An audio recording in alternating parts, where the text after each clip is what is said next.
नमस्कार, आप देख रहे हैं प्रभात खबर। मैं हूं आपके साथ रिया। इस वक्त की एक बड़ी खबर और बेहद दुखदपूर्ण खबर महाराष्ट्र से सामने आ रही है। आपको बता दें कि करीब 8:45 में बारामती महाराष्ट्र में एक चार्टर्ड प्लेन क्रैश होता है और उस प्लेन में सवार थे महाराष्ट्र के उप मुख्यमंत्री अजीत पवार, जिनकी मौत की पुष्टि होती है। इस बार हमारे साथ है हमारे सहयोगी निशांत, जो इस खबर पर लगातार नजर रखे हुए। आइए उनसे जानते हैं इस खबर के पूरे मामले के बारे में। निशांत, आपका बहुत बहुत स्वागत है प्रभात खबर के डिजिटल प्लेटफॉर्म पे। इस खबर से जुड़े जितने भी अपडेट्स अब तक सामने आई है उसके बारे में हमें बताइए। धन्यवाद रिया। और ये वाकई महाराष्ट्र ही नहीं, पूरे देश की बहुत दुखद घटना है। महाराष्ट्र के उप मुख्यमंत्री अजीत पवार का प्लेन क्रैश में निधन हो जाना, ये अपने बिल्कुल विस्मित कर देने वाला विषय है। ये घटना करीब जैसे कि न्यूज एजेंसीज बता रही हैं, वो 8:45 में हुआ। अजीत पवार के साथ 4 अन्य लोग प्लेन में मौजूद थे, जिसमें एक पीएसओ, एक अटेंडेंट और 2 क्रू मेंबर मौजूद थे। वो किसी बारामती जिला परिषद के चुनाव में किसी कार्यक्रम को लेकर के कार्यक्रम में हिस्सा लेने के लिए जा रहे थे। अजीत पवार के राजनीतिक सफर की बात की जाए तो बड़ा डायनेमिक उनका सफर रहा है। शुगर मिल फैक्ट्री की बोर्ड के चुनाव को लेकर के उन्होंने राजनीति में कदम रखा था। उसके बाद धीरे धीरे राजनीति में वो आगे बढ़ते गए। 1991 में पुणे जिला केंद्रीय सहकारी बैंक के वो चेयरमैन चुने गए। उसके बाद उसी साल लोकसभा सांसद भी चुने जाते हैं। पुणे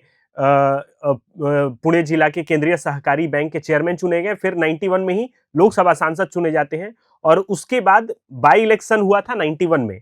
95, 99, 2004, 2009 और 14 में ये लगातार राजनीति में, महाराष्ट्र की राजनीति में, पूरे देश और प्रदेश की राजनीति में प्रासंगिक बने रहते हैं और बड़ी चर्चा रहती है। 2024 में चुनाव आयोग ने इनकी पार्टी को नाम और चिन्ह दिया था अजीत पवार नेतृत्व वाले गुट को लेकर के। तो ये सारी चीजें रही हैं अजीत पवार के। सबसे पहले तो ये रहेगा, जैसे आपने बताया कि अजीत पवार के अलावा 4 अन्य लोग थे। मतलब टोटल अगर देखा जाए तो 5 लोगों की मौत की पुष्टि अब तक हुई है। जी। उसमें एक पीएसओ थे जो पर्सनल सिक्योरिटी ऑफिसर्स होते हैं।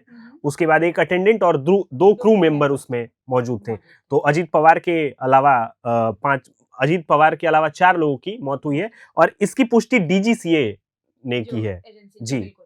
तो आप बता रहे थे इनकी राजनीतिक सफर के बारे में। तो 2024 की आप बात कर रहे थे, उस समय इनकी पार्टी को एक नाम दिया गया, आधिकारिक नाम दिया गया। इनके गुट को नाम दिया गया। देखिए, दरअसल हुआ कि ये एनसीपी गुट के नेता थे।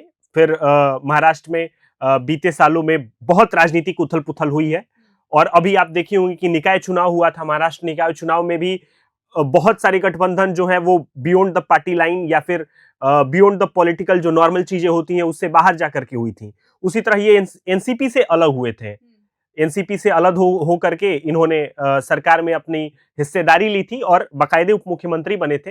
लेकिन अब ये अजीत पवार का चले जाना महाराष्ट्र की राजनीति में एक उदासीनता लेकर के आएगा और बहुत सारी और भी आगे डेवलपमेंट्स होगी। फिलहाल ये हमारे लिए बड़ी खबर है और बहुत दुखद खबर है ये। बिल्कुल।